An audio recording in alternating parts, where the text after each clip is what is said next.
The frozen silence as scream cut through the still air, like glass. Jalen spun around. It was just past 5 p.m., but the winter sky had already turned a deep, steel gray. Snow lined the edges of the sidewalk, untouched and quiet except for that. Scream. High-pitched, short, terrified. His sneakers slipped on the icy pavement as he ran toward the sound. Past the chain-link fence that bordered the park, he reached the edge of the frozen lake within seconds. Then he saw her, a little girl in a puffy pink coat, thrashing, screaming, then gone, just like that, swallowed by the lake. "Hey," he shouted, instinctively. "Hey, hold on." But no one was around. The lake was deserted, surrounded by trees weighed down with snow. Yalan looked around desperately. No adults, no one running, no parents screaming after their kid, just him and the freezing wind. His breath came out in clouds as he stepped onto the frozen surface. Crack. The sound made his heart spike, but the girl had surfaced again, barely. Her mouth opened, but no sound came. She flailed once, then stilled. Her head dipped under again. He didn't wait. Jalen took off running, arms pumping, boots sliding on the ice. Every step was a gamble. His left foot broke through first, then the rest of him followed. The icy water closed around him like a vice. It was worse than he imagined. Sharp, violent, paralyzing. His breath vanished the instant. He plunged, but somehow his body kept moving, kicking, reaching, searching. There, a pink sleeve under the water. He grabbed it and pulled hard, wrapping his arm around her tiny body. She wasn't moving. Her face was pale, eyes shut. She was so cold, it was like holding stone. Yalan surfaced with her, gasping. The cold was everywhere, in his lungs, his ears, his bones. He clung to the broken edge of the ice and pushed her up onto the surface with both arms. She rolled slightly, still lifeless. His fingers clawed for grip. The ice sliced them open, but he didn't care. He kicked, groaned, pulled until he was half out of the lake, chest heaving. He collapsed beside her, both of them shaking on the ice. She wasn't breathing. "No, no, no," he whispered, pressing down on her chest like he'd seen in movies. "Come on, you gotta breathe. Come on, little girl." Nothing. He tilted her head back and tried again, pressing her chest, mouth to mouth, once, twice. Then she coughed, a faint wet sound. Barely anything, but it was enough. 10 minutes later, flashing red lights painted the snowy park in streaks of emergency. Paramedics rushed past him. One of them shouted, "We've got Pulse Getter in the truck, now." A female paramedic crouched beside Yolan, wrapping a thick blanket around his shoulders. "You're lucky you're not hypothermic," she said. "What's your name?" "Yolan," he stuttered. "You saved her life." "Yolan," he blinked. His body was numb. His lips were purple, but he managed to nod. The little girl was already being lifted onto a stretcher, oxygen mask on her face. She still hadn't opened her eyes. Hours later, Yolan sat in a freezing hospital hallway, wrapped in another thermal blanket, his clothes still damp, his fingers aching. No one had told him anything yet. The nurses said the girl was in critical condition, and the next 12 hours would be crucial. They didn't know if she had brain damage. She'd been under for too long. Jalen stared at the floor. He didn't know her name, didn't know where her parents were, didn't know why she was even near the lake. Then, the door slammed open. A blonde woman in a business coat and heels ran in, her voice shaking. "Where's my daughter? Where is she?" Yolan stood up automatically. The woman locked eyes with him. "You," she snapped. "You were there." I pulled her out," Yolan said, almost apologetically. The woman's face twisted. "You touched my daughter." "I saved her," he replied. But the way she looked at him, it wasn't with gratitude. It wasn't relief, it was suspicion. The next thing he knew, 2 police officers were standing beside her. "Ma'am, we'll speak with him," one of them said gently.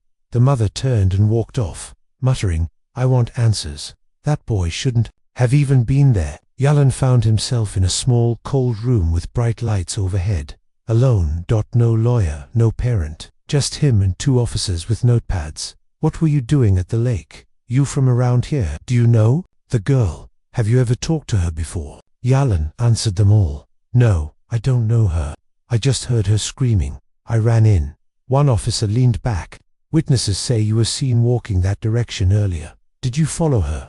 "What? No, I was just going home." The other officer flipped through a report. "Interesting.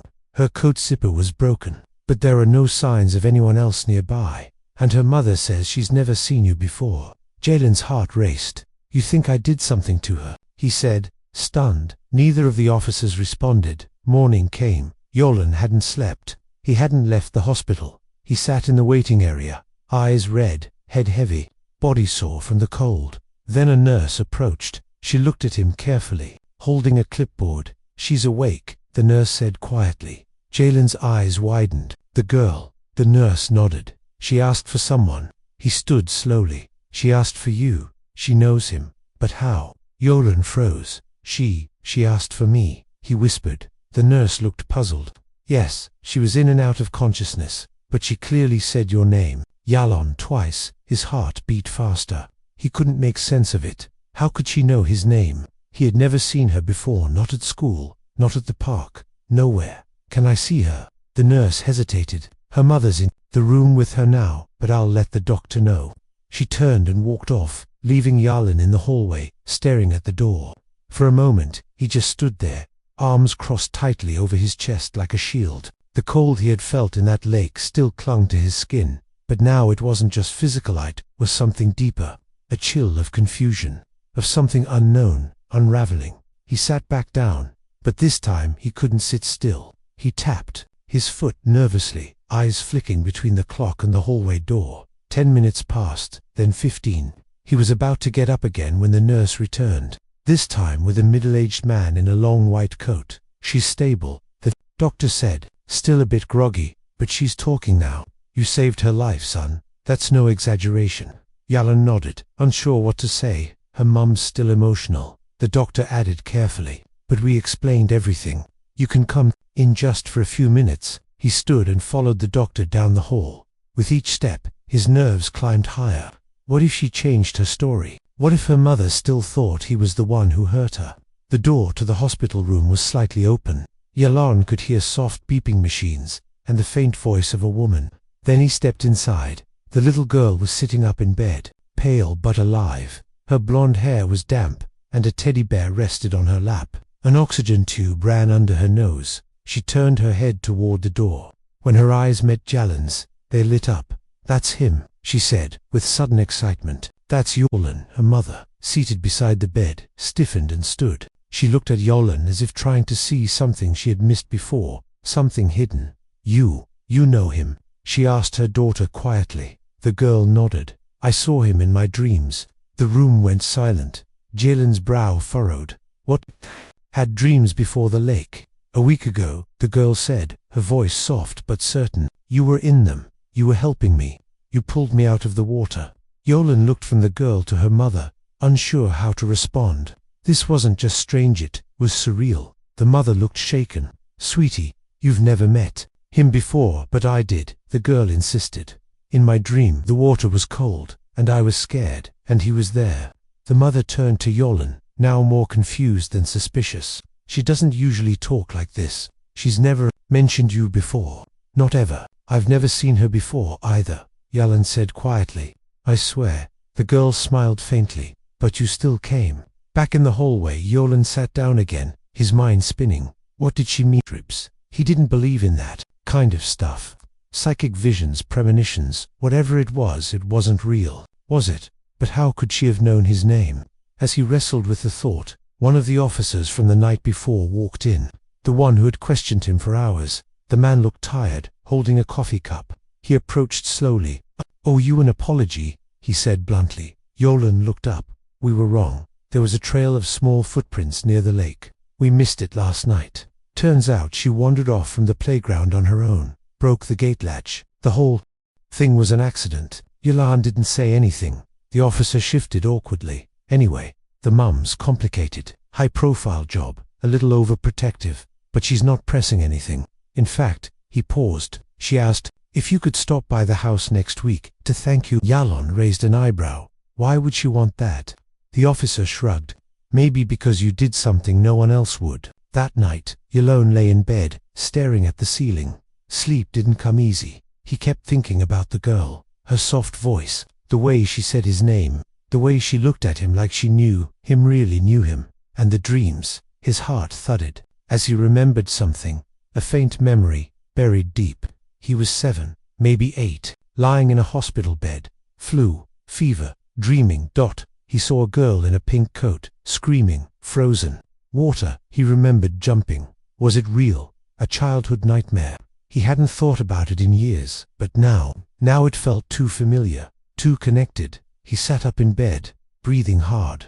Was this more than chance? The next morning, something was slipped under the front door. Jalen opened it to find a sealed envelope with no return address. Inside, a single note in neat handwriting. She remembered you, but it's not the first time you saved her. Yolan stared at it, frozen. What did that mean? How could he have saved her before? The letter no one expected. Yolan sat at the kitchen table, the mysterious note still in his hand. His fingers trembled not from fear, but from the kind of confusion that sinks deep into your bones. She remembered you, but it's not the first time you saved her. The handwriting was perfect. Neat cursive, like something out of an old book. No name, no signature, no explanation. He turned the envelope inside out again. Nothing. No return address, no stamp. Someone had placed it by hand under the front door, which meant someone had been there. He looked up and glanced toward the front window. Snow was falling again. Gentle, steady. The street was empty. Quiet. Too quiet. That night, Yalan barely slept. His dreams were a blur of half-remembered faces and icy water. In one of them, he was drowning, but not in the lake. In a different place, a deeper darkness, and someone was calling his name. In the morning, he made a decision. He had to know more. He grabbed the note again and looked at the handwriting. Elegant, almost old-fashioned. Something about it didn't seem random. That's when he remembered something. A library, 2 blocks from his high school. On weekends, he'd sometimes help shelve books for extra credit, and there was one volunteer who used handwriting like that. Retired teacher Ms. Evelyn. She used to handwrite bookmarks for the kids, all in that exact style. Could it be her? Yalan walked through the snow to the library that afternoon. The bell above the door chimed softly as he entered. Ms. Evelyn sat behind the desk, sorting returns. Her silver hair was tied in a bun, and she wore the same wool sweater she always did. When she saw him, she smiled warmly. "Well now, Yalan Rivers, I haven't seen you in a while." "Hi, Miss Evelyn," he said. I need to ask you something. It's kinda strange." She nodded, patient. "I like strange." "Go ahead." He pulled the note from his coat pocket and placed it gently on the counter. "Did you write this?" She adjusted her glasses, leaned in, and studied the paper carefully. After a few seconds, she looked up. "No," she said, "but I know exactly who did." Jalen's heart skipped. "Come with me."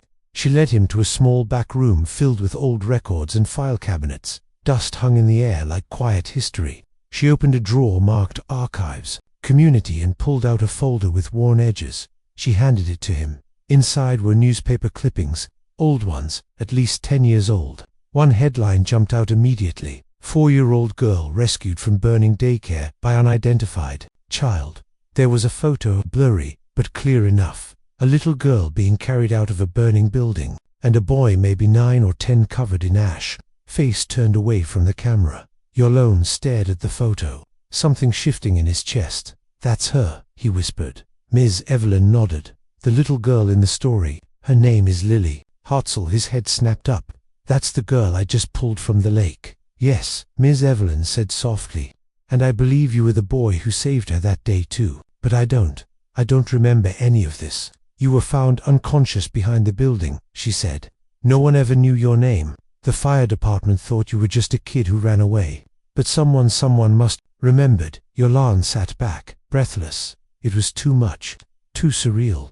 Twice, he had saved the same girl. Once from fire, once from ice. How was that even possible? And why didn't he remember? As he walked home through the falling snow, Jalen's head spun with questions. Who was watching him? Who left the note? How did they know about the fire? And why had Lily remembered him in her dreams, even though she had been only 4 at the time? He reached his house, slid his key into the lock and froze. The door was already open, just an inch, just enough to notice. His chest tightened. He pushed it open slowly. "Hello?" He called out. No answer. He stepped inside. Everything looked normal mostly, but something felt off. Then he saw it. Another envelope, this time placed directly on the kitchen table. He picked it up with shaking hands. Inside, one photographed. It was old, faded, but unmistakable. A picture of him, maybe 8 years old, holding hands with a younger girl in a pink jacket, Lily. They were both smiling. Behind them, a sign, Starlight Daycare, Spring Festival 2013. Jalen stared at the photo for a long time, unable to move. His childhood was a blur. His mother had moved him between homes, jobs, towns, no stability, no consistent friends, just fragments of memories. But this was real, and someone else remembered it too. Someone who had been watching him all along, someone who wanted him to find out the truth. And now that someone was inside his life, watching buried truths begin to rise. Jalen didn't go to school the next day. He couldn't. He sat at the kitchen table all morning, the photo lying in front of him. Every time he looked at it, it felt like a piece of his past was screaming to be heard. But his mind couldn't unlock the memory. He stared at the image, a younger him, smiling beside a little blonde girl, Lily. They looked happy, like best friends, and the daycare sign behind them made it official. It wasn't a dream. He really had known her, but why couldn't he remember? He picked up the photo again and flipped it over. This time, something caught his eye: a faded ink mark in the corner. A date, May 9th, 2013. That was 12 years ago. His hand gripped the photo tighter as the truth pressed in. Someone had been keeping this photo all these years, watching, waiting, and now they wanted him to remember. That evening, Jalen's mum came home from her shift at the nursing home. She dropped her keys into the bowl, kicked off her shoes, and glanced at him. "You didn't go to school?" He shook his head. "I need to ask you something." She looked at him closely. "What's going on?" He placed the photo gently on the counter. Her hand stopped mid-air when she saw it. She picked it up slowly. Her eyes widened, then narrowed. She didn't speak at first, just stared at it, like it was a ghost. "Mom," Yolan said softly, "why don't I remember this?" She sat down across from him, her hands trembling slightly. "I was hoping you never would," she whispered. His chest tightened. "Why?" She closed her eyes and exhaled. "Because you were just a child. And what happened that year was awful." Yolan leaned forward. "Tell me." She hesitated, then began. "You were 8. I had just taken a job as a cook at Starlight Daycare. You'd come with me after school. That's where you met Lily." Yolan swallowed. His heart pounded in his ears. "You two became close, so close. She followed you everywhere. You were her hero. And one day, there was a fire. Electrical. It started during nap time. Most of the staff had stepped outside." She paused, her voice tightening. "You were the first to smell the smoke. And while the fire alarm was still silent, you ran in and started pulling kids out. No one knew what you were doing at first. But by the time the firefighters arrived, you had saved 3 children." Jalen's mouth parted, stunned. "Lily was the last one. You went back in for her when the ceiling was already collapsing. I thought I'd lost you both. You were unconscious when they pulled you out." He sat frozen. She continued, voice quieter now. "But the worst part wasn't the fire. It was what happened after." "What do you mean?" "The daycare covered it up," she said bitterly. "They didn't want lawsuits. They claimed faulty cameras, no evidence, too much smoke to see what happened clearly. The director said you were just a child and that the firefighters rescued everyone. They erased you from the report." "What?" Yolan said, stunned. "Why would they?" "Because we were poor, Yolan," she said firmly. "Because we were black. Because they didn't want to admit that a black boy was the real hero, while the adults failed. And because Lily's parents were wealthy donors. They wanted her name in the papers, not yours." Jalen's stomach twisted. It all made horrible, perfect sense now. "So, no one believed I saved her. I believed you," she said. "And so did Lily, but her parents moved her away right after. I didn't want you growing up bitter, so I never told you. I wanted you to have a normal life." He stood, pacing now. "But someone remembered. Someone sent me that photo. Someone left that note." She nodded slowly. "Then whoever it is, they know the truth too."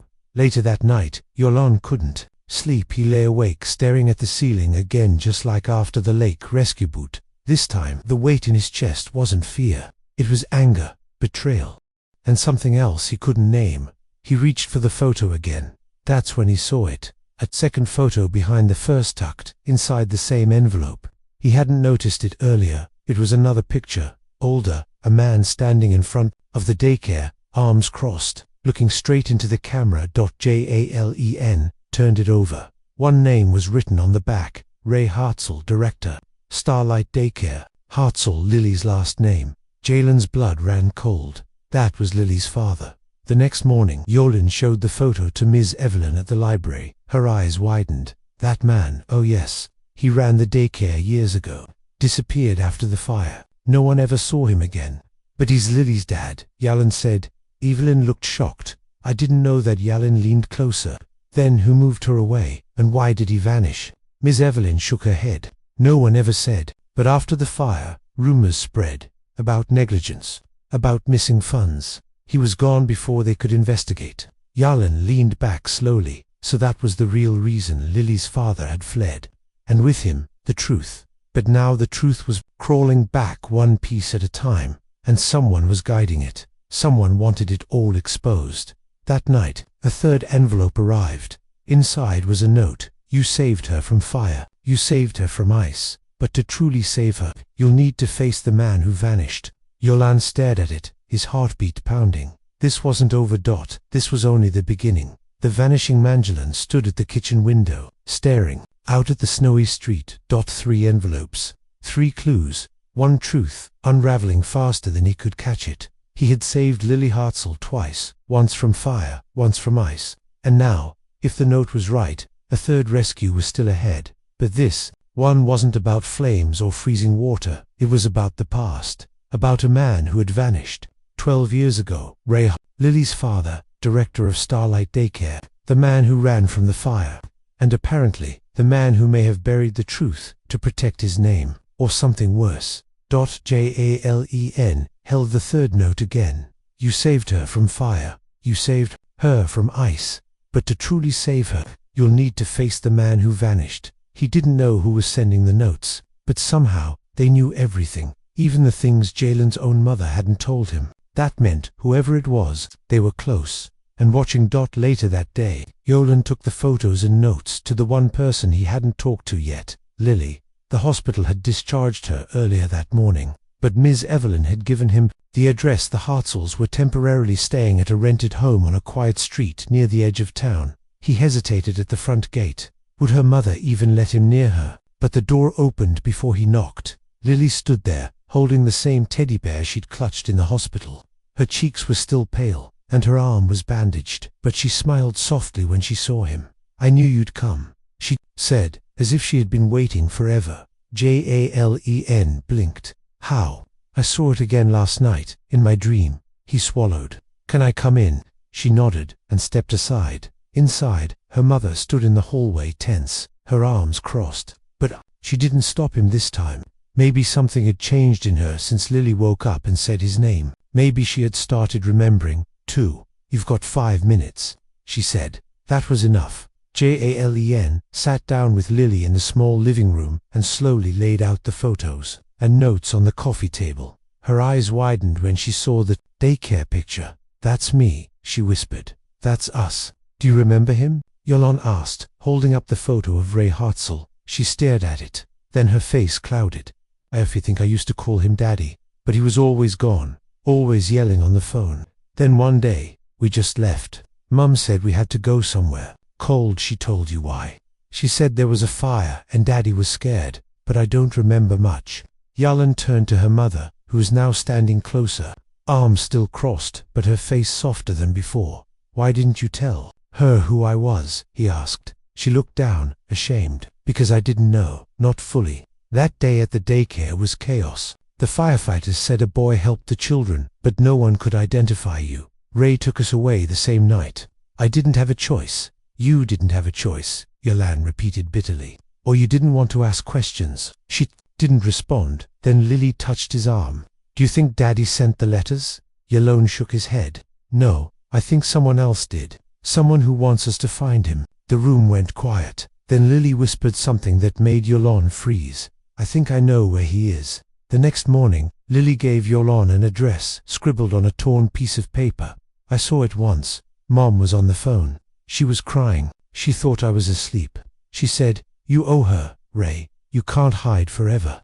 You're up in River's End, pretending none of this happened. River's End. a small, rural town nearly 200 miles away. It wasn't much, but it was a start. Yolan didn't wait. He packed a bag, told his mum where he was going, and bought a cheap one-way bus ticket. If Lily's father was there, if he really had disappeared into some tiny town after the fire, Yalan was going to find him, not for revenge, for answers, for justice, for Lily. River's End was as bleak as it sounded. Grey skies, snowbanks up to the knees. The town looked frozen in time. Jalen walked from the bus stop to the main road, passing old diners and boarded-up shops. He stopped in at a gas station, pulled out the photo of Ray Hartzell, and asked the old man behind the counter, "Have you seen him?" The man squinted, then nodded slowly.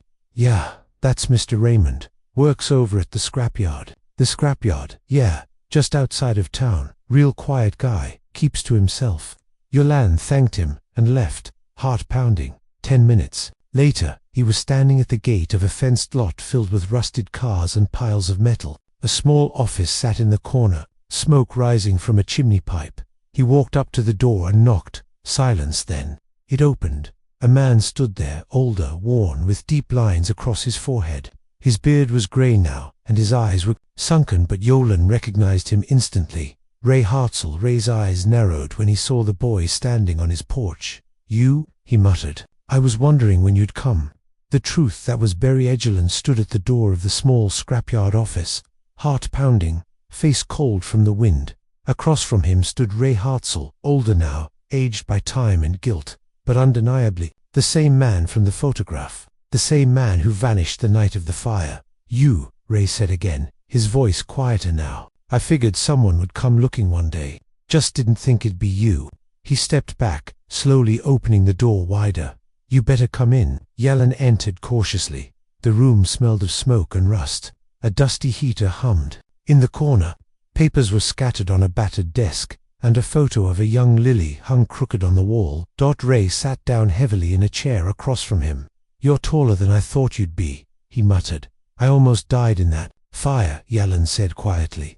"I saved your daughter." Ray didn't deny it. He stared at the floor, rubbing his hands together, jaw clenched tight. "I know. You left," Yolan said. "You ran. You let them erase what happened. You let them lie." "I know," Ray repeated. "And it haunts me every damn day." Yalan sat down, anger bubbling inside him. "Why? Why'd you disappear? Why didn't you ever tell the truth?" Ray finally looked up. His eyes were red, tired. "Because I was a coward." Yalan blinked. "I was supposed to protect those kids," Ray continued. "But I didn't. I was on the phone in my car when the fire started. I should have been inside. Instead, I ran toward the building too late. I saw you carrying Lily out. Smoke everywhere. You collapsed right after." He took a shaky breath. "The firefighters told me you might not make it, and in the middle of all that, I panicked. I was scared of being blamed, scared of lawsuits, scared the board would ruin my name, my family, my job. So I made a deal. I told them you were just some boy who panicked and ran in, not a hero. That it was the fire department who saved everyone." Jalen's stomach twisted. "I was 8, he said. "You let them forget me." Ray nodded slowly, shame etched deep in his face. "I know. I lost everything anyway. The daycare closed. We moved to protect Lily. My marriage ended. I moved here and started over. But the guilt never left." He looked up, eyes glistening. "And when I saw you on the news, after the lake rescue, I knew." Jalen's heart stopped. "You saw me." Ray nodded. "You pulled her out again. Different place, same girl, same hero. I couldn't believe it. I thought it was fate, or punishment, or maybe mercy. I wanted to come forward, but I didn't know how. I didn't think you'd ever forgive me." Yolan stared at him. "You sent the notes?" Ray hesitated, then shook his head. "No, that wasn't me." "What?" "I swear. I didn't send the photo or the letters. Someone else did. Someone who's been holding on to the truth all these years. I kept copies of those old photos, but they were stolen last month. I thought it was just junk missing. Now I know better." Yalan sat back, stunned. If Ray didn't send the notes, then who did? A week later, back in town, Yalan sat in the library with Ms. Evelyn, the retired teacher. He told her everything about River's End, about Ray's confession, about how he didn't send the letters. Ms. Evelyn listened carefully, then slowly opened a desk drawer. She pulled out an old journal. Years ago, she said, one of the staff from Starlight, Miss Karen, kept records. She was the assistant director, quiet woman, kind. She quit right after the fire. She flipped to a marked page. She wrote everything, even things the board tried to cover. Yolande leaned in, reading the handwritten notes. A young boy saved multiple children before collapsing. Hartzell ordered silence, said it would ruin everything. And below that, one more line. If justice doesn't find its way back, I will help at home one day. Yolande looked up slowly. You think she's the one who sent everything? Ms. Evelyn nodded. She passed away last year, but she had no family. All her papers were donated here. I think she left the clues on purpose, hoping someone would follow them. Yolande stared at the journal, his chest tight. She had kept the truth alive when no one else did. Later that day, Lily's mother called. I heard you went to see Ray, she said softly. I had to, Yolande replied. She was quiet, then said something he didn't expect. I'm glad you did. Then Lily came on the line. Yolande, he smiled. Yeah, I remembered something else. From the fire, I was scared, and you held my hand and said, you're not alone. He blinked. His throat tightened. You weren't, he whispered, and you never will be. 3 weeks later, the local newspaper published a special story. Teen who saved girl in icy lake was same child. Hero of 2013 daycare fire. The article included photos, both rescues. Interviews. Even a letter of apology signed by Ray Hartzell. And at the very end, a quote from Yolande. Sometimes the world forgets what matters, but that doesn't mean you stop doing what's right, because someone always remembers. The end.